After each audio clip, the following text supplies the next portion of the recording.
What's up, everybody? Welcome back to another deck profile here on TCG University for the card game UniVersus. My name's Tam, and today I'm going to be showing you Jeff's Ibuki deck that he played for the Back to Standard Campus Championship. If you like this deck profile, make sure you check out all the matches that Jeff played in on the channel. They'll be in their own separate playlist.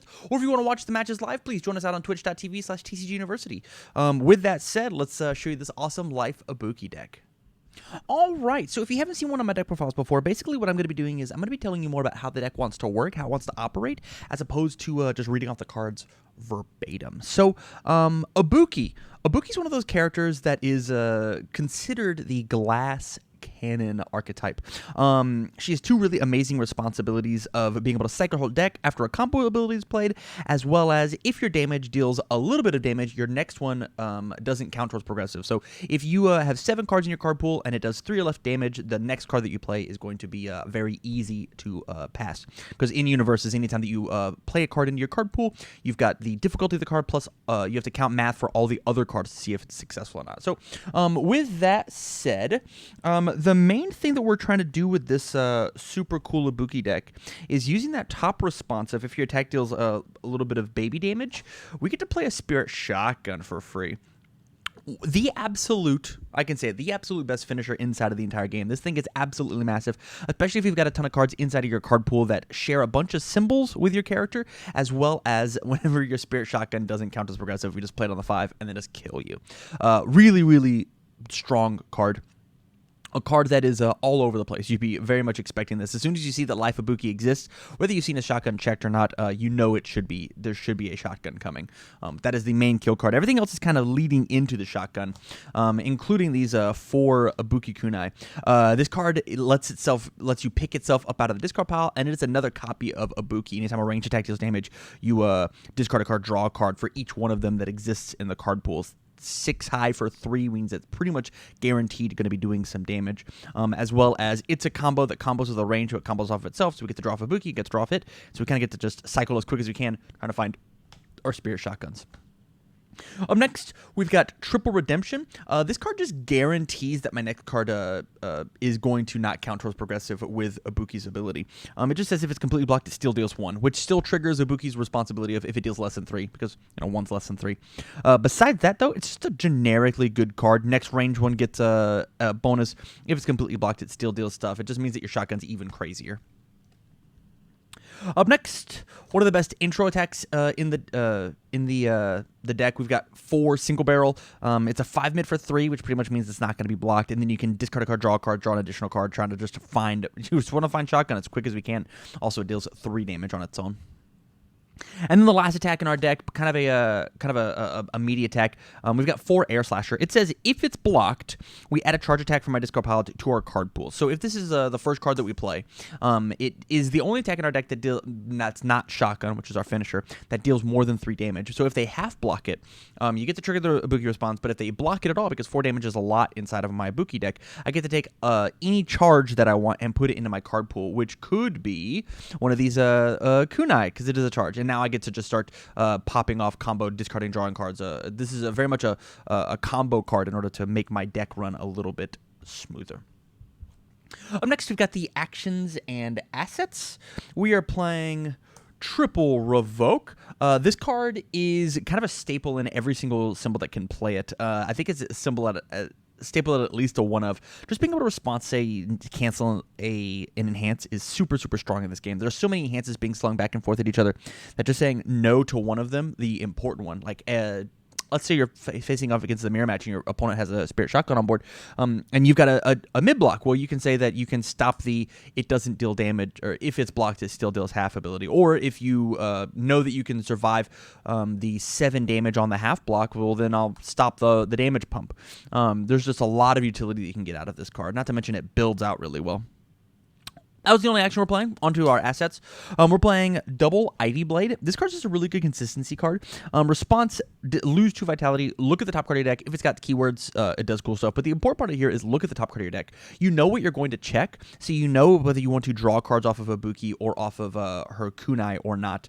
And just combos out, and this knowledge is so powerful when it comes to this specific deck. And the last asset we're playing is just a really good defensive one, is Omega Sword and Owl Shield. It just says while it's in the card pool, blocking is very free. If you remember, we have plus difficulty whenever we play more cards into our card pool. This card ignores this on defense, as well as this pumps up just a little bit more damage whenever we need it.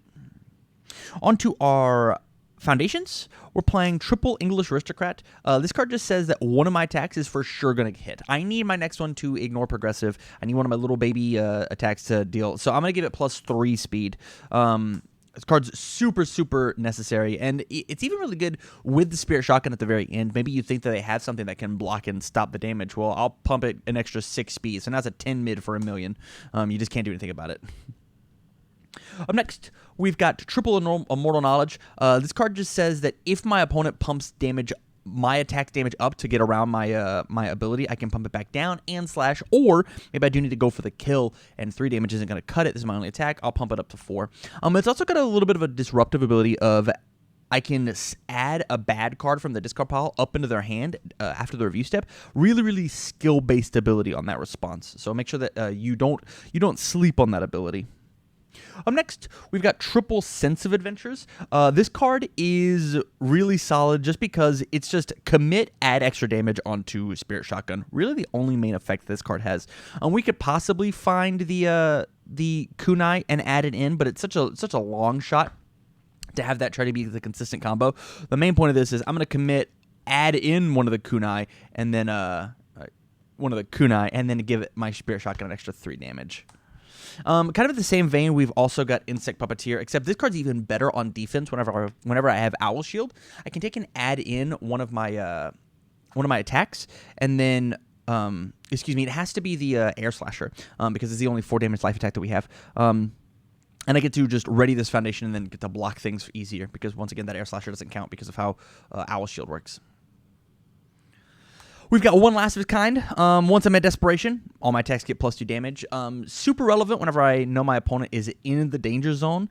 But this card is also primarily used for defense. So it's got a really, really amazing defense ability. To lose 2, attack gets -4 damage. And then the last offensive card that I have is 3 energy charge. It says after I play a combo ability, I can check a 4 and then give my attack +1/+1. Not amazing inside of Ibuki because we already have our attacks wanting to do only 3 or less damage, and so giving a ton of pumps is not great, but it does exist inside of the card pool to make sure that my opponent has to partial block things. I guess I missed one aggro card. We've got Double Friends and Rivals. After I play an attack that shares at least 2 keywords or 2 symbols, my opponent commits 2 of their foundations. The card's fine. I personally think speed is better, but I mean committing cards so that my late game shotguns kill you is good enough for sure. Under our flow cards, we've got triple Over the Top. Making sure that we build out on turn 1 so that on turn 2 is exceptionally easy to kill my opponent is very, very important. Not to mention that we are playing 4 2-checks inside of our deck, and so making sure that I can pass as many attacks as I can. Once again, I'm a glass cannon, so that turn 1 build, if I'm not building 5 all the way up, honestly, to 7, if I've got double Over the Top and a bunch of spam foundations in my hand, I'm going to be building everything that I can. And just like daring you, hey, you have to kill me or else I'm going to kill you back. We're playing One of Sun's Love. This card just says I can, if I have enough foundations to pass my turn, form. I'm now an 8-hander, which is exceptional whenever I'm trying to find this Spirit Shotgun or combo out in order to try and find it. We're playing double Orphan Alchemist. This card works a lot like the Ivy Blade of just look at the top card of my deck, and guarantee that I'm going to pass my my Spirit Shotgun whenever it doesn't count towards progressive. It's just a bit of a safety net. That information is golden. We're playing 4 Reborn Human. The reason I put this card in the flow category is because it does exist in the card pool and not count towards progressive when it comes to giving Spirit Shotgun an extra 3 damage. But it does have a bit of defensive ability of when it's in the card pool and attack, mine or yours, deals damage, I'm going to gain a vitality. And so we can sink our life into these Ivy Blade abilities and then gain it all back with Reborn Human. Up next, defensive-wise, we've got Double Bakery Poster Girl. If you played 3 abilities, I'm going to auto-block one of your cards. We're playing double Saved by a Child. It's got a playable Committed Destroy -2 speed. Really, really strong, especially whenever we're trying to go all in on our aggro turns, having these foundations be like some of the first that we commit in order to make sure that we can defend ourselves later is just a really good call. Onto some disruption. We've got triple Hump for Spiders and Dragons. If my opponent has a damage reset, because I made my Spirit Shotgun 1,000,000 damage, I can just flip it with the Spirit Shotgun. Not to mention a bit of aggro or defense when it comes to gaining or losing life, because our whole deck is under life. All of our life attacks are going to be able to deal damage to gain or burn. And then the last disruptive card is Double Manifestation. It's just a bit of a stun deterrent. If they feel like committing my cards with the stun ability, they have to commit one of their own because I committed Mally. And so there you have it. There's Jeff's Ibuki deck. This deck is not complicated, but it's elegant in its design. Its entire goal is, oh, did I find a Spirit Shotgun? How many attacks can I play this turn? Oh, you can't block the Spirit Shotgun? Or I've poked you down with all these 3 damage attacks to get you to the danger zone? Then that's what we're going to do. This deck is incredibly new player friendly. Just teach them the line of, hey, play these attacks and make sure you can shotgun at the end. With that said, if you like the content, make sure you go out and you check out all the other content that we have for this week's Back to Standard Campus Championship. And support us out on Patreon, patreon.com/TCGUniversity. We send links out for the podcast early, as well as a bunch of other awesome content for a bunch of other awesome games. So, from all of us here at TCGU, thank you very much for watching this profile, and stay learned.